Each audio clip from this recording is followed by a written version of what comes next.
গুবাল আমরা ধর্ম নিয়ে কুটুক্তি করছে এটা লেখা মোবাইলের সাইডে দেখা যা গুবাল আজকে আমরা ধর্ম নিয়ে কুটুক্তি করছে গুবালে আমরা ধর্ম নিয়ে কুটুক্তি করছে হ্যাঁ কি মান বন্ধ কর চলো গুবাল আজকে সিরিয়াল আজকে এই গুবালে আমরা ধর্ম নিয়ে কুটুক্তি করতেছে শুনছ গুবাল তো আঙ্গর ধর্ম নিয়ে গুবালে চল আজকে চল হইবো আব্বা হ্যাঁ বাবা তুমি আমালে জঙ্গলে কই যাইতেছো বাবা কইস না আমি তো মূর্খ মানুষ কিছু বুঝি না কে ধর্ম লয় বলে আমি বলে কুযুক্তি দিছি করছি ওখানে এটা আমি বিষয়টা আমার মারবার লাগিয়া এর লেগে আমি পলাই যাইতেছি বুঝছো আব্বা হ্যাঁ আম্মা জো সুকন তো সুট খামনে সময় শোন কি বিয়া বাবা আমি কেমনে যাইম আমি যদি ওখানে যাই তাহলে মানুষ আমার খুঁজতেছে মারবার লাগিয়া তো মারবো আব্বা হ্যাঁ? আমি টাইটেল চেয়ারম্যানে বুগলে যাই না রে বাবা তুই যাইস না তোরা মারবো আমি যাইতাছি পলায়া আমি চেয়ারম্যান আবার যাইতাছি ঠিক আছে তুই এনে বয়ে থাক ঠিক মারিয়া রাম রাম আমি চেয়ারম্যান আবার যাই একটু পলায়া দীক্ষা মুখ দীক্ষা লাগবো আল্লাহ জানে কি করে বান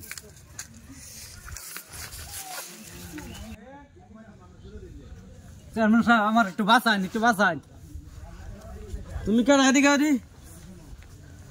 এরম বুরকা আমি কাপড় দিয়ে ফেসলেছো হ্যাঁ মাথা আমি গোপাল গোপাল হ্যাঁ তোমার এই অবস্থা কে পাবলিকে খুঁজতেছে মারার লাগে এটার লেগে তো আমি লুকাই আইছি দেখবো দেখা তুমি বলে ধর্ম লিয়ে কুটুক্তি করছো এটা তো বেশি কইতাছে আমি তো কিছু লেহা পড়া জানি না কিছুই জানি না আমি কিছুই জানি না লেহিও না আমি কইও না এডি কেমনে যে কি হইলো আচ্ছা তোমার সাথে কি তুমি তো লেখাপড়া জানো না মূর্খ মানুষ আমি জানি তোমার সাথে কি দু একদিনের মধ্যে কারো দেখা হয়েছে বা কেউ কিছু কইছে কইছে যে লালু নাই কি কয় নেতা লালু হ্যাঁ কইছে যে আমার বাপ দাদার বিটাটা আছে না হ্যাঁ দিয়ালতাম হ্যাঁ বলে মার্কেট করবো কই নাম নেই আমি বাপ দাদার বিটা কোন যদি হ্যাঁ দেয়াল তাহলে আমি বউ গুলা এখন বাচ্চা আমি কই যাই আমার সম্বল এই নেই তাহলে গোপাল তোমার বউ বাচ্চা কই বউ বাচ্চা কই না যা আমি জঙ্গলে তো হয়েছি আমার একটু বাঁচাই তোমার বউ শুনছিলাম অসুখ হ্যাঁ অসুখ বাচ্চা বুচ্চা সহকারে অসুখ সহকারে আচ্ছা চিন্তা করো না আমি তোমার বউ বাচ্চা আনতেছি হ্যালো এই যে গোপাল আমার কাছে আছে তুমি এলাকার লোকের কয়ে দাও যে গোপাল চেয়ারম্যান সাহেবের বাসাতে আছে এবং গোপালে বউ বাচ্চা আছে আর এই যে গোপালে বউ বাচ্চা জঙ্গল বউ বাচ্চা হলে আমার বাড়িতে আও আর এলাকার সব লোকের কয়ে দিবা যে গোপাল চেয়ারম্যান সাহেবের বাড়িতে আছে সবাই নাই গোপালে বিচার করা হইব আচ্ছা ঠিক আছে আচ্ছা গোপাল তুমি চিন্তা করো না ডরে ওরা আমি আসি আমি বুঝছি ঘটনা কি করছে এই যে ভাই বসেন এখানে বসেন নেতাজি এখানে বসেন এই এদিকে বসো কোন গোপাল একটু ভিতরে যাও এই গোপাল আমার কাছে আছে না টেনশন করেন না যা এবার যাও আচ্ছা নেতাজি জি গোপাল কি লেখাপড়া জানে এই গ্রামের লোক গোপাল লেখাপড়া জানে এদিকে আসো গোপাল যদি লেখাপড়া না জানে তে মোবাইলে সে কিভাবে লেখলো যে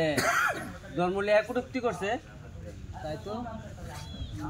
যে কোনো প্রয়োজনে আমার মোবাইল ব্যবহার করে ওদের বাড়ির সাথে আমাদের বাড়ি আচ্ছা তাহলে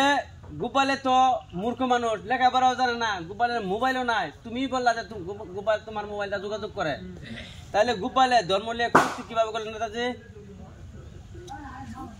আসলে কি নিজের লজ্জা লাগতেছে কেমনে কই আসলে গুবালে নির্দোষ গুবালে আসলে কোনো কিছু লিখছে না এটা সব আমি করছি আপনি করছেন এই কাজটা কি ঠিক করছেন এই যে একটা দুই ধর্মের মধ্যে ঝগড়া লাগাই দিয়েছেন আপনি একটা একই যে গোপালের ভিড়া নেওয়ার লাগে আপনি ষড়যন্ত্র করছেন এরকম তো দেশে অনেক লোক আছে আসলে আমার মাফ করে দিন চেয়ারম্যান সাহেব আমি বুঝবার পারছি না আমি একটু স্বার্থের লাগিয়া আমি আসলে এটা করছি এনে একটা মার্কেট উড়াই পারছিলাম এটা লাগিয়া কিন্তু আমার একটু স্বার্থের লাগিয়া যে না আসলে এত বড় একটা ঘটনা ঘটবো আমি বুঝতে পারছি না নেতাজি আপনি কি একবার ভাবছেন যে আপনার এরকম ব্যবহারটা অনেকে ব্যবহার করতেছে যে যে এরকম একটা ঝগড়াঝাটি সৃষ্টি করে দিতেছে আপনার নিজের একটু একটু স্বার্থের লাগিয়া এটা কিন্তু ঠিক না আমি আপনাকে ছাড়বো না আপনি এটা ভুল হয়ে গেছে আমার এবার মতন মাফ করে দিন আমি আর কোনোদিন করতাম না আমি আপনাকে ছাড়বো না নেতাজি কারণ আপনি একটা সাধারণ অন্যায় করছেন না আপনি জানেন যদি আজকে আমি এটা সমাধান না দিতাম কত বড় সমস্যা হইতো নেতাজি আপনাকে আমি আইনি ব্যবস্থা নেব চলেন নেতাজি। এই গোপাল তুমি নির্দোষ, ঠিক আছে? এই গ্রামের লোক সবাই করে দাও গোপাল নির্দোষ, এটা সব নেতাজির